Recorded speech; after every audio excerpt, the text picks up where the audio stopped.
So as I mentioned today, we are talking all about if you should send a recap email after your coaching session. So this is a really hot topic amongst new health coaches. We're talking about it over in Health Coaching Essentials. We're talking about it in my Facebook group, because a lot of new health coaches are doing this. They're spending time after the coaching session writing this huge long email to the client, session notes, action steps, summarizing everything, providing articles, recipes, links to websites, spending a ton of time. And so I hear a lot of coaches saying, well, my clients really love it that I do this. And of course they do. And I'm also hearing health coaches say that it's taking so much time. And I totally get this. I did this for the first couple of years that I was health coaching. I would take tons of notes during the session, and then I would really literally spend up to an hour after every session doing exactly as I just described, summarizing everything, all the highlights that we talked about, all their action steps, all of that. And yeah, it would literally take me almost an hour. So that was just becoming too much. The more and more clients that I got, I just realized I can't be spending a whole other hour after every client. Plus, you probably are doing this as well. You're spending time preparing for the session in advance, right? You're sending them a prep email before. So it gets to be a lot of work. And so if you are actually charging by the hour, an hourly rate, and, then you're spending another hour after, and then, time before preparing, you're likely not being fully compensated for your time, right? I know a lot of coaches will include this as sort of a feature of their coaching program and include it in sort of an overall coaching program price. So that might be something to think about. But bottom line for me is I don't think it's a great idea to send a recap email. So I'm going to talk about why it's not a great idea and what you should do instead. When I started doing this and, I started working with a mentor a couple years into my coaching practice, and he said to me, Michelle, you are doing all the work for your clients. So he said, it's really the client's job, the client's responsibility to do the work, right? That's really the essence of the coaching relationship. So when I was sending those recaps, the place that I was coming from was, I just want to fix, I want to rescue, I want to solve everything for my client. I want to do it all, right? Because that's how I thought I was providing value. So when, we start to do this, when we shift into that place of I'm going to do all the work, then of course the client is going to rely on us to do the work, right? They're not going to take responsibility. They're not going to do their own research. They're not going to develop their own strengths, their own self-accountability, self-efficacy, right? And that all goes against what we're trying to do in the coaching relationship, which is helping the client build up their self-confidence, to develop their self-efficacy, that belief in themselves that they can do it. We want them to be able to do their own research, to find their own answers. So that's the essence of the coaching relationship. And by sending that recap email, I feel like we are taking that away from them, right? They are not becoming as empowered as they could be. So when we think about it from that perspective that, maybe we're actually, doing something that's not great for the client, even though they may think it's great, of course I love it. Your clients may tell you, I love those recaps. That's great. Of course, because you are doing all the work. They don't have to do it. But what they're not realizing is they're also not becoming empowered. They might not be doing their action steps. They might not even be reading those recaps, right? So you might be doing all of that work for nothing. So the other thing we need to remember about this that I touched on is that coming from the coach's perspective, if we're doing all of that, it's really coming from a place in us that we aren't providing value. We don't have the self-confidence, we don't have the self-worth. So that's all coming from a place of lack and, not being enough, not knowing enough, all of that sort of self-worth piece within us, right? So it's our own ego, it's our own stuff that we haven't quite developed yet or worked on that's really forcing us or inspiring us to do that part of it for the clients. Really coming from our own lack of self-worth, and our own ego that's driving us to do that. So the big question of the day is, so what do we do instead? If we are not providing those recap emails, if we're not doing all that work for the client, what do we do, right? Where do we capture all the action steps and what happens? Well, what my mentor suggested for me and that I've developed over the years that's become a really great strategy for my clients is that, of course, at the end of the session, we move into that action planning segment. We help the client come up with their action plan, those smart action steps that they're going to go away and do. We talk about accountability, we talk about their learnings. And then what we do is that after the session, I get the client to send me a recap email. So this puts the responsibility on them. And it's much more empowering because they're doing the work, right? So yes, we've talked about action steps in the session, we've summarized them, all feels good. And then the client goes away and then they have a little bit of time to actually think about their action steps as well. Maybe they'd forgotten that, something's coming up or they don't have enough time. And maybe they need to adjust or tweak their action steps in any way. So it gives that little, pause for them to reflect and then right back to you in their own words, here's, exactly what I can commit to. So I just find that to be so much more empowering, so much less work for me. And I just think it's so freeing in so many ways and really helps to build, a really healthy coaching relationship where we each have our roles and responsibilities. So a couple of things to think about is set this up in your agreement. So I have it in my agreement as part of their responsibilities. We talk about it in our first session. I go through a checklist of everything that, we want to cover and talk about our agreement. So, I let the client know, you will be taking notes throughout the session. I'll be taking my notes. And then I just suggest, I found it really helpful for my clients if they send me a recap email at the end of the session or after the session. How might that feel for you? So we really just encourage the client to do it. So it's set up in advance. They know in advance, how that's going to go and work.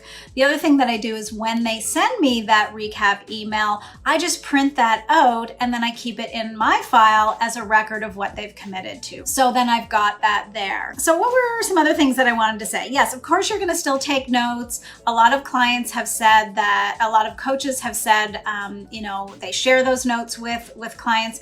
I don't personally share my handwritten notes. Those are for my own purposes.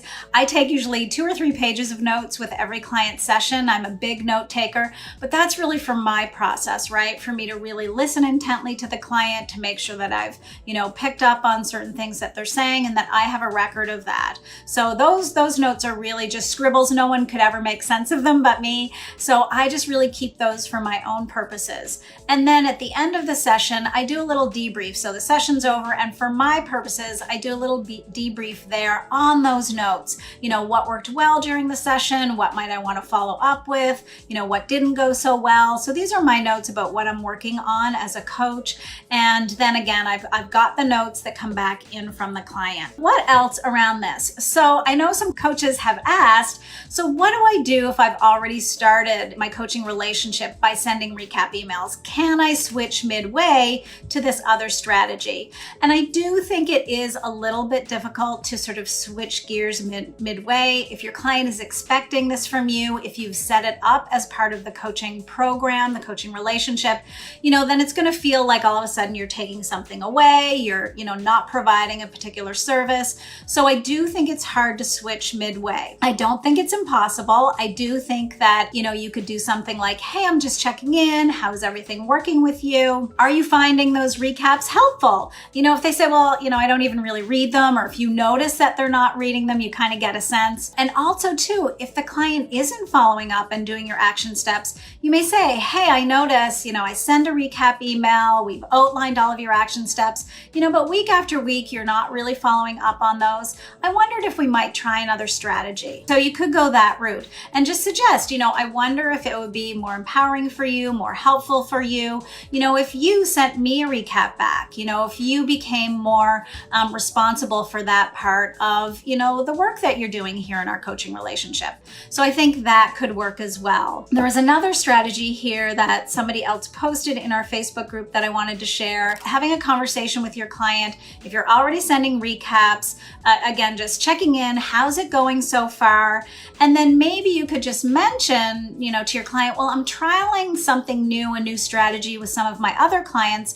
I wondered if you might be open to hearing about this. And of course, at the end of the day, we let let the client make the decision, right? Do they want to try it? Is it going to work for them? And really leave the decision up for them. That would be the coach approach there.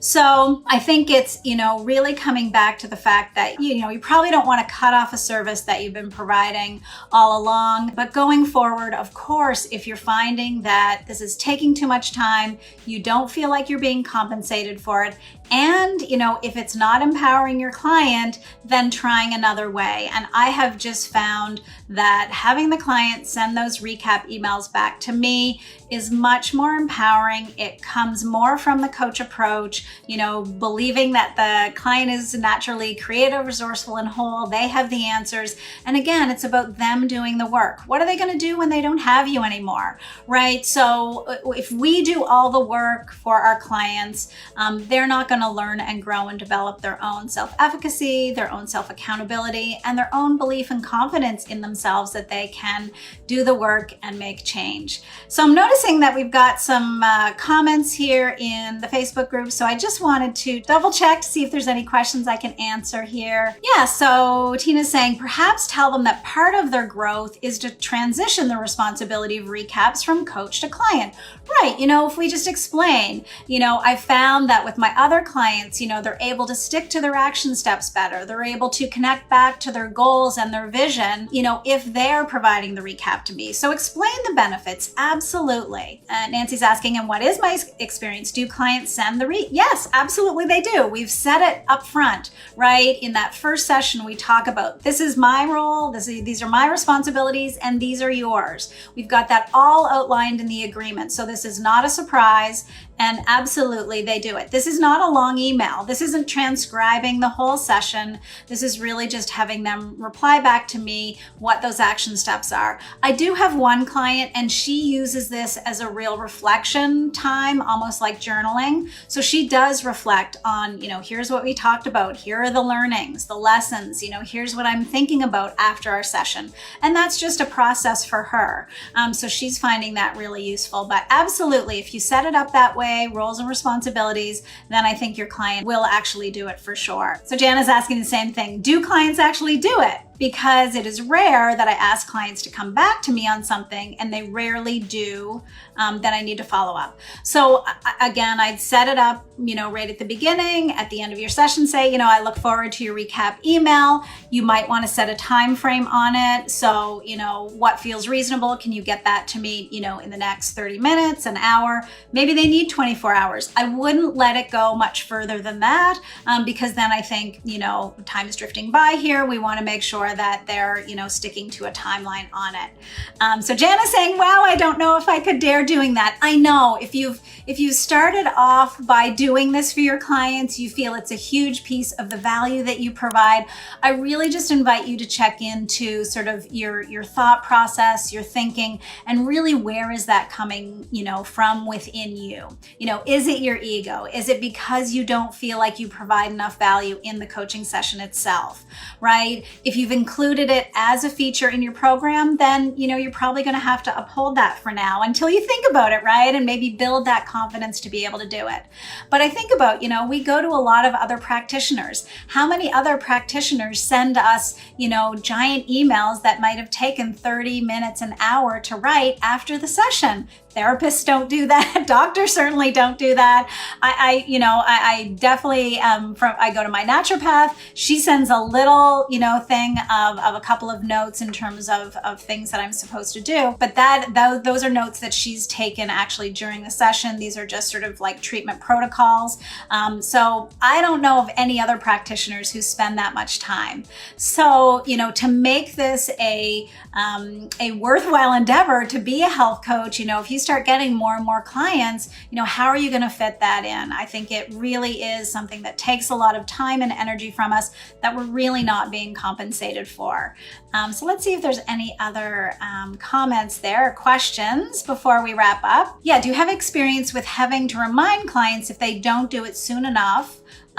Or at all after the session. So I think that's just going to be something that happens with you, that you are going to have to gauge with your own clients, right? So if they're not doing it, again, they're not upholding their part of the agreement, what you've agreed to. So with clients who never follow up, who don't do what they say they're going to do, that's a problem, right? So you really want to be evaluating, checking in. Here's what I'm noticing. Then I'd go back to the question of, if you're doing all the work for them, are they even then reading your emails? And I think I had a couple of people mention that, I think I'm doing all this work and I don't even know if they're reading the notes. So if you do have to remind them, again, you're setting that up in the accountability. What if I don't hear back from you? What do I do then? What will be the recourse, if you don't do what you say you're going to do? That should all be set up in your accountability piece. Right? So getting a little bit stronger at developing those accountability measures, making sure that it's loophole free, that there isn't a way that the client can just sneak around it. So that's important. And I've talked about that in another live on setting accountability. And then Nancy's saying, thank you. I'm just starting to coach. And honestly, I did not think to send a recap email, but my first client asked me and I did it. Right? We want to say yes. We want to give. We want to do what our clients want. And, we always have to keep coming back to those principles of coaching. What are we really here to do? We're here to help the client move forward, to build their own confidence, to make progress toward their goal. And if we do it all for them, they are not going to make progress. They are not going to learn and grow. So I think that really is the bottom line. So check in with yourself. Where is this coming from within you? The need to please, the need to do it all, the need to provide value. Of course, we're providing value in our session. After the session, the magic happens and all the work happens back in the client's life. They're back in their life. They're doing their action steps. They're working toward their goals. They're making habit changes. They are developing new, habits and making these lifestyle changes in their own life. That's where the work is. So we really do have to set this up early on in the coaching relationship. Let the client know what they're getting into, what this is all about. This isn't just you doing the work, because that's going to throw off the balance of the coaching relationship. They're going to trust in you that you're going to do all the work, but they're not going to take on that responsibility. And that's really what we want to have happen, right? So the client builds all that within themselves. So once your coaching relationship is over, they can continue building that. So great questions. Thanks everyone for being here and tuning in. I hope this has been helpful. If you have any follow-up questions, I'd be happy to answer them. So just post them in the comments. If you're not already part of my Facebook community called Coaching Skills for Health Coaches, I'd love to have you come join me there. And there's lots of activity in there on a daily basis. So hop on over and join there. All right, bye for now, everyone. Have a great weekend. Take good care.